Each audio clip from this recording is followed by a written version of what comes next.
Hello and welcome. I'm excited to take you through my study. Buying a vehicle is one of the most significant and complex financial decisions a consumer can take.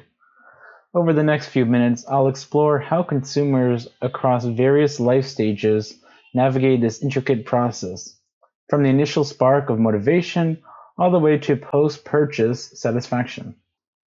To guide our discussion, I've broken my presentation into four key areas. First, I'll look at the research background and methodology. Next, I'll dive into a stage-by-stage analysis of the customer journey. Then I will highlight the key insights I uncovered and finally wrap up with an actionable strategic recommendation for the automotive industry. Let's start with why I chose this topic. Car buying isn't an impulse purchase. It's a journey that often spans weeks or months of intensive research, comparison, and negotiation. To better understand this, I interviewed 9 participants representing diverse demographics. My sample spanned ages from the 20s all the way through the 70s, categorizing them into early, midlife, and late to retirement life stages. I asked each participant 10 standardized questions mapped closely to the consumer journey, ensuring equal representation of both male and female perspectives. Through these interviews, I mapped out a high-level view of the automotive customer journey. It begins with motivations like commuting, travel, or vehicle replacement. Consumers then move to an information search using a mix of peers and tools like Consumer Reports or Carfax, followed by an evaluation of costs and reliability. The purchase itself happens primarily at the dealership, which leads into a long-term satisfaction phase. Let's zoom in on the first 2 stages, motivation and information search. Across every single age group, the primary driver for buying a car was commuting from home to work, with a distinct preference for personal vehicles over public transportation. An interesting outlier emerged among younger demographics who uniquely linked car ownership to higher social status.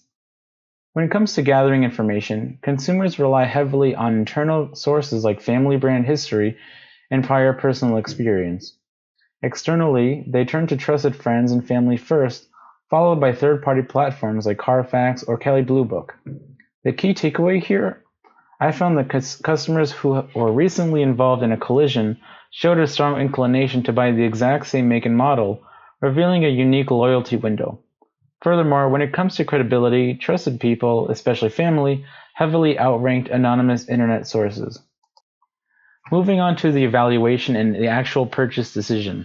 Despite the massive industry push from online digital platforms like Carvana and Amazon Autos, 100% of my participants purchased their vehicle in person. The vast majority bought from traditional dealerships, while a few purchased from friends. This strongly signals that digital disruption has not yet displaced the brick-and-mortar dealership experience. Consumers still want to see, touch, and test drive before signing. In terms of organizing their data, I noticed most buyers built informal mental checklists utilizing Carfax for visual comparison rather than formal spreadsheets.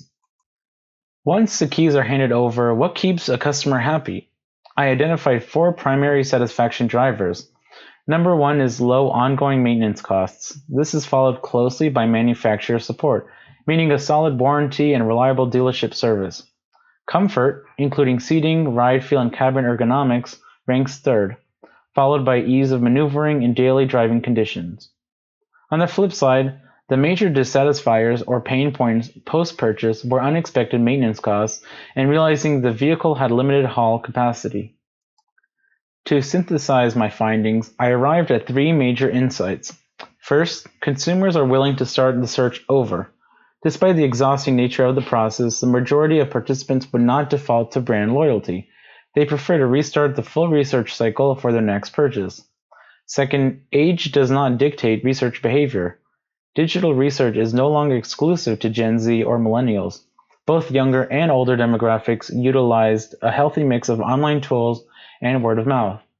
And finally, as mentioned, online car purchasing is not yet mainstream within my sample. The traditional dealership remains the preferred channel of purchase. Based on these insights, I have developed 3 strategic recommendations for the automotive marketers. First, lead with third-party credibility. Instead of pouring budgets into generic lifestyle ads, focus on campaigns that highlight Consumer Reports rankings, safety awards, and reliability certifications. Consumers trust verified third parties over branded marketing fluff. Second, target the gatekeeper. My research showed that a trusted, knowledgeable figure, often a father or trusted mechanic, frequently acts as a final decision authority, especially for less experienced buyers. Marketing strategies should be built to reach these gatekeepers, not just the primary driver.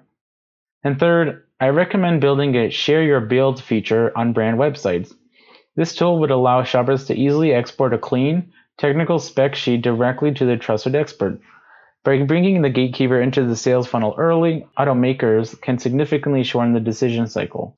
To wrap it all up, reliability drives selection, trusted voices drive decisions, and the in-person experience still wins. Thank you for watching my video.